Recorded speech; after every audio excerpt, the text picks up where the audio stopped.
Good evening. I'm Cindy Fan, UCLA's Vice Provost for International Studies and Global Engagement. On behalf of the Regents of the University of California, I welcome you all to the 2019 Commencement Ceremony for the UCLA International Institute.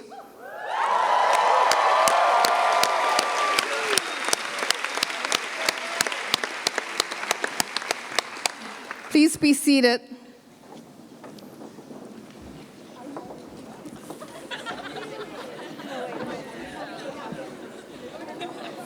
We are here to recognize and celebrate the undergraduate and graduate degree recipients of the International Institute academic programs.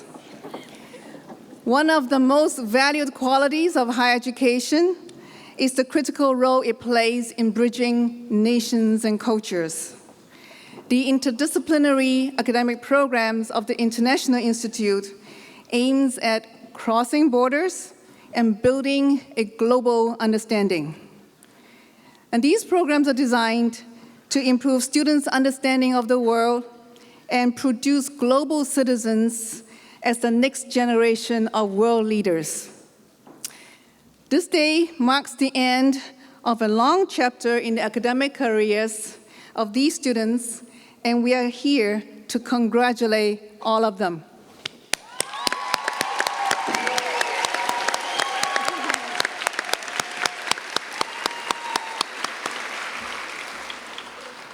And don't forget, they're graduating from the #1 public university in the United States.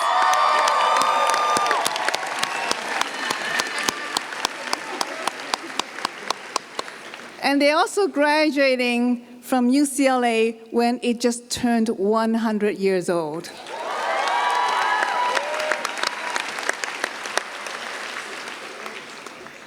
Academic success is built upon the support of many people, including our world-class professors.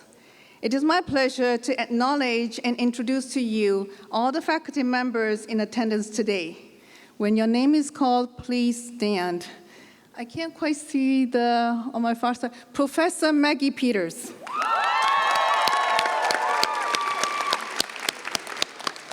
Professor Victor Agajanian. Professor Michael Lofchi.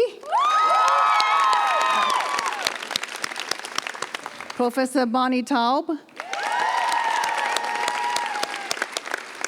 Professor Michael Thies. Professor Harold Torrance. Professor Gail Klickman. And Professor Chris Erickson. But of course, the support from family and friends and from different cultures and traditions is indispensable. Many of you have traveled long distances to be here today, and the emotional, social, moral, intellectual, material support that you gave to our students has made this day possible. So on behalf of my colleagues and the students, we would like to thank you for everything that you've done for our students. Please join me in expressing our appreciation to your family and friends.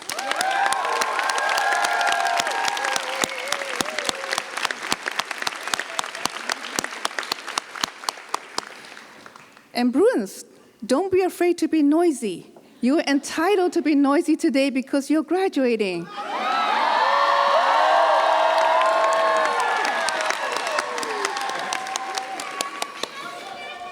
Go. And even if you're not graduating, you can be noisy too, okay? We are honored to have as our keynote speaker the Honorable Noah Mamet, former U.S. Ambassador to Argentina, a fellow Bruin, a lifelong Californian and entrepreneur. Ambassador Mamet received a BA in political science with an emphasis on international relations from UCLA in 1992. Prior to his diplomatic service, Ambassador Mamet created NMA Consulting Partners, working with SpaceX, Tesla, the Wasserman Foundation, and other companies and organizations. He's also been an advisor to a number of Democratic presidential candidates, U.S. senators, and members of Congress. Ambassador Mamet's tenure in Argentina from 2014 to 2017 greatly improved bilateral relations between the two countries. In 2016, he hosted President Obama's historic visit, the first U.S. presidential visit to Argentina in nearly 20 years. And a delegation of 30 business and government leaders from Argentina, also led by Ambassador Mamet, to California, including UCLA, jump-started 75 initiatives in technology, innovation, and clean energy. And speaking about clean energy, Ambassador Mamet's leadership, under his leadership, the U.S. Embassy in Argentina was the first of all embassies to install solar panels. Good job.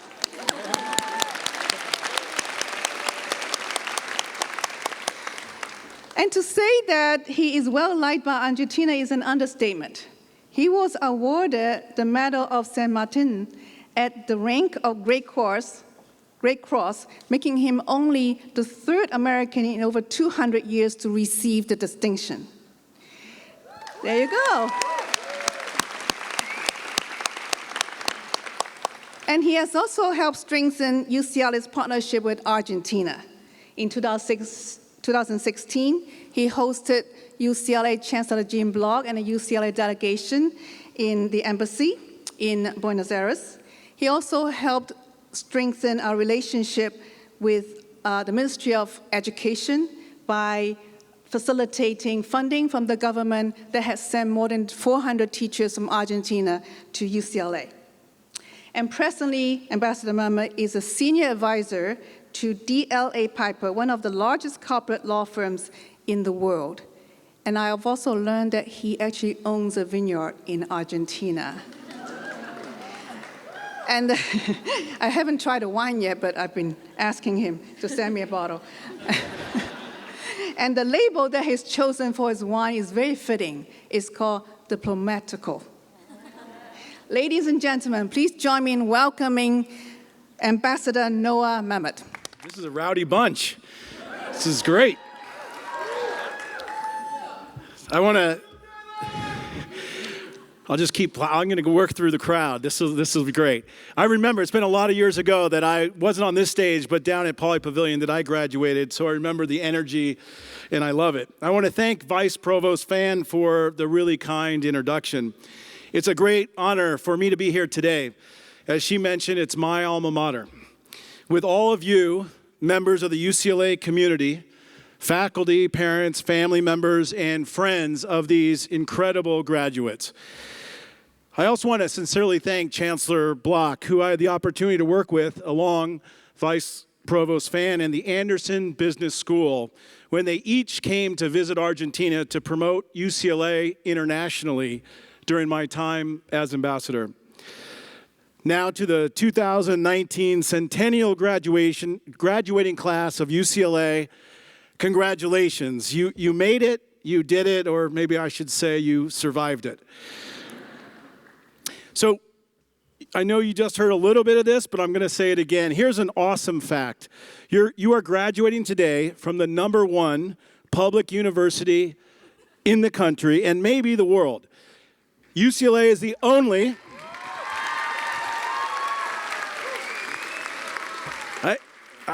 We shouldn't get tired of ever saying that. It's an incredible accomplishment. It's the only public university in the top 25 colleges in the U.S. It has more applicants than any other school in the nation. It's incredible. So think about that. You've gotten through the best public university in the country and the toughest to get into. It's a remarkable achievement and something you can take great pride in the rest of your lives. You know, since you're obviously on the right track, I felt maybe I should just say at this point, don't screw it up, and end my speech here. But I'm going to say a little bit more. I've had a long history with UCLA, as Cindy mentioned, that dates all the way back to actually when my dad returned from World War II and was offered veterans housing at this relatively new university in Westwood. He began his post-war life here, living and studying on campus. Years later, my sister and brother became Bruins as well, and sometimes, some weekends, I would come up and stay with her at Dykstra Hall once in a while, and even with my brother and his fraternity a couple times, and I guess there were just basically no rules back then. I can't believe we got away with it. So I know things are a little tougher now. So, of course, I loved all of it. Those were great days for me that really forged my love for UCLA. Eventually, I came here as a student, lived on campus, and worked part-time in the audio-visual department, although I possessed no technical skills. And seriously, today, I don't have any either. I worked weekends as a caddy at Bel Air Country Club right across the street, across Sunset. And many of my classmates, some are actually here today, from when I graduated are still my closest friends today. And I say all this because my love for this institution is so strong, and it's a bond I'll always have. So I'm thrilled to have been asked to say a few words today before what I'm sure will be a bunch of parties and a lot of sleep for these students. As an undergrad, I was a poli-sci major with an emphasis in foreign affairs, like many of you. I wasn't sure about my career path, but of course, because you don't really know sometimes what you're going to do in the future, what your career is going to be, I did what many other confused graduates do. They think about going to law school. But ultimately, I had some life-changing experiences that affected my decisions and really shaped my career. As a student, I traveled to Atlanta to volunteer for the Democratic National Convention, interned in Washington, D.C., with a local congressman who I'm still really close with. And I did another internship at CNN. So I hadn't traveled much before then. So those experiences were truly outside my comfort zone. But that's exactly why they were so incredibly formative. They helped me connect with others from different cities and cultures with totally different life experiences. Like many of you today, I didn't know exactly what my profession would be, which is okay. But I did know my interest and my passion, which eventually it became my career. I was always an entrepreneur at heart, but I also love being involved in government, politics, and campaigns. I think that's a key factor for success regardless of your field. Are you doing something you're passionate about? Ask yourself, what's your passion? Not what your parents or professors or peers care about, but you. Because everything ultimately flows from the answer to that question. What do you care about so deeply that if you knew you didn't have much time on earth, would you focus on? I think that's a pretty good test to figure out if we're doing what we should be doing. If you can identify your passion and pursue it, not only will you be more successful, you'll be happier. Focus on what interests you, obsess on it, and you'll be successful. It won't be easy, of course. Success never is. But the one common denominator to every successful person, every single one, is grit and determination.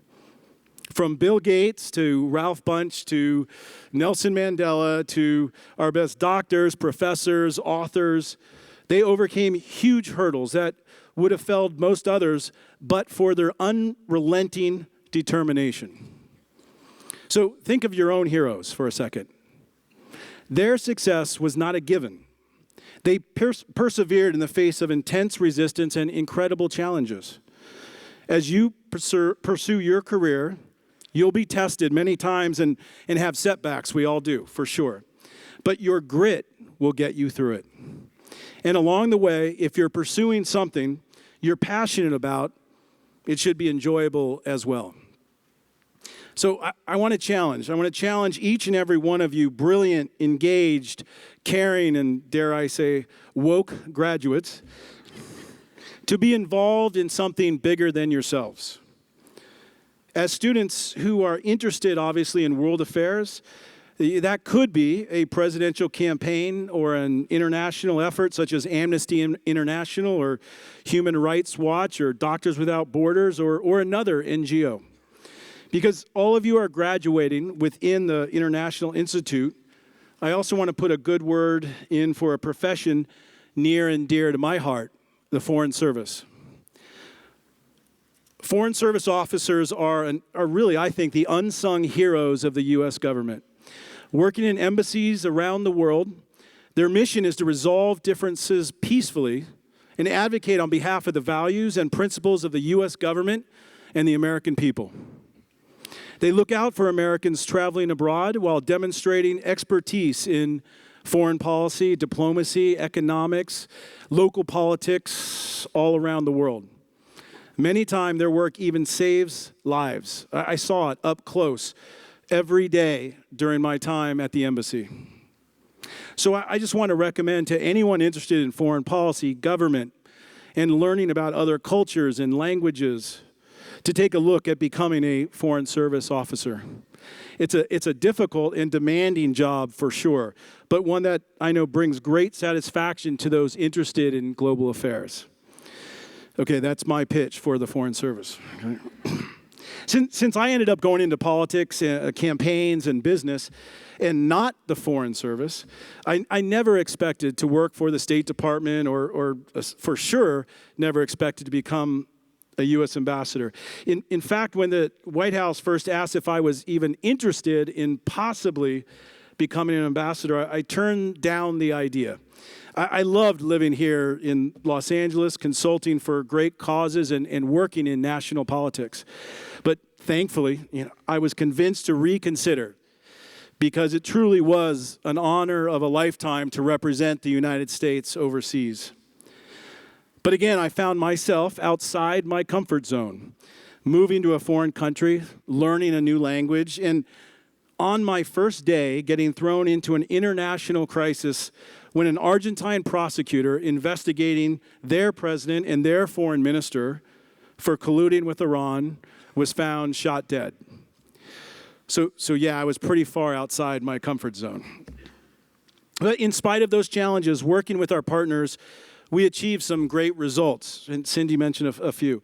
Our mantra was to increase connectivity at every level, from government to the private sector to civil society, which I think is a pretty good foreign policy objective anywhere in the world. We focused on science, technology, renewable energy, and educational exchanges.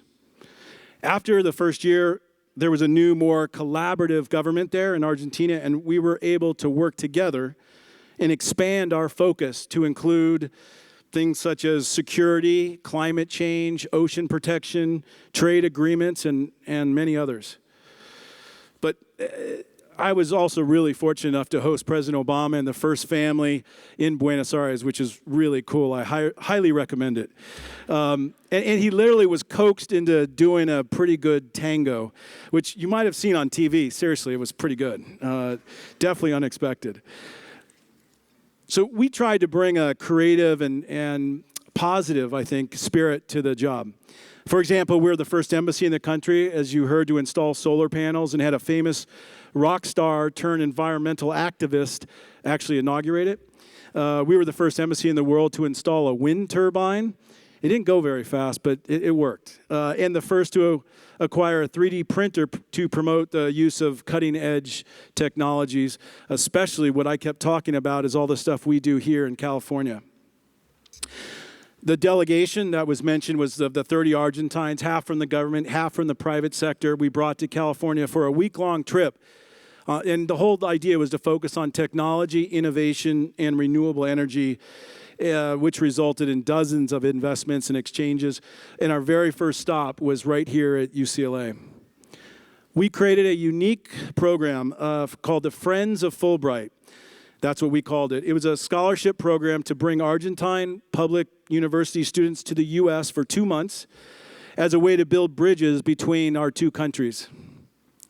In fact, UCLA has now hosted more Argentine students and teachers, over 400 right now, than any other school in the U.S. And I want to thank the dean here, the dean at the School of Education, Marcelo, who's a great Argentine American, for his leadership to help make that happen. In Buenos Aires, we also opened up the famous ambassador's residence to the general public for the first time in 99 years. We hosted youth groups from the Poras Vicias and led efforts to clean up local graffiti even, which produced one of my favorite tweets about us during those years. A local Argentine guy, he saw us, a group of U.S. Embassy employees, cleaning their graffiti, and he tweeted this, quote, "Today I saw the ambassador of the Empire of the United States and his team cleaning up graffiti in my neighborhood. I guess I should do more," end of quote. So my point is the impression the embassy made on that one individual that day was so much more important on him than any bilateral agreement we could achieve. Being creative or entrepreneurial or whatever you want to call it makes a lasting impression is what I found. So today I want to challenge each of you to become an activist. It's a bit of a loaded word and there are different interpretations. But for me, it includes getting involved in civic and political causes, whatever your personal beliefs are. A former congressman said to me many times, politics is a substitute for violence. I want to repeat that. He said, politics is a substitute for violence. In many countries around the world, disagreements are actually settled through violence, including the revolution that created the United States. Our founding fathers, as flawed as they were, personally crafted perhaps the most beautiful and important documents on self-government the world has ever seen. These imperfect founding fathers, for the first time, accepted that your agency was no longer based on your parents' wealth or religion. Freedom of speech, freedom of press, freedom of religion were truly revolutionary ideas. But these same bold thinkers viewed African Americans as a fraction of a person. Women were left out entirely of our new representative democracy. And some of these New Age thinkers obviously even owned slaves. The monumental progress we've made expanding rights to many more Americans since our founding is obvious now. But the progress would never have happened without intense activism. Activism that took years, decades, and even centuries. Those activists, over many years, created that change. Change that almost always came from ordinary citizens, legions of activists who knew what was right and decided to take it upon themselves to change the status quo. They wanted to make this a better, if not yet, perfect union. Of course, we have many instances of violence, in our history, including the Civil War. But that elegant idea of resolving our differences through discussion, negotiation, and ultimately free and fair elections, otherwise known as politics, has so far stood the test of time. But it does feel like we're at a precarious moment, both in the U.S. and around the world. I believe the U.S. is more, this is my belief, it's more than a collection of 50 states and even more than a global superpower. At our best, we're an inspirational idea for other countries, cultures, and people. What many countries, whether they express it or not, what I found is they look to us for leadership. That's what the world desperately needs today, moral leadership. And that's why we're counting on each and every one of you, graduates. Your family, your peers, your country, and even your planet are counting on you to be involved in a cause. No pressure at all, right? So I have a friend, Senator Cory Booker, who's fond of saying, quote, "Don't allow your inability to do everything undermine your determination to do something." Every one of you has the power to have a profound effect on the world we live in today. You have more power than you think, and we need you to use it.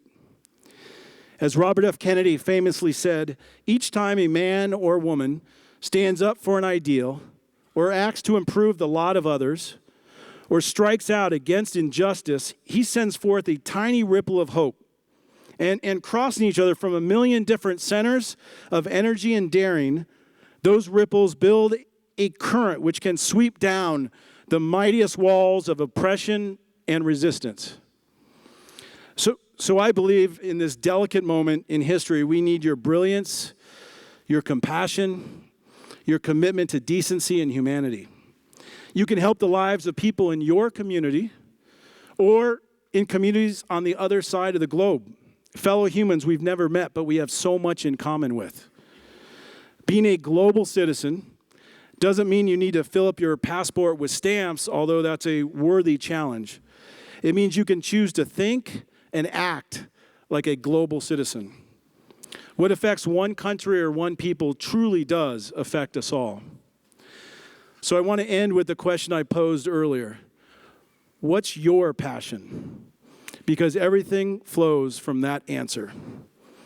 Thank you very much. It's been a privilege and an honor to be here today. Thank you. Congratulations, class of 2019. Thank you.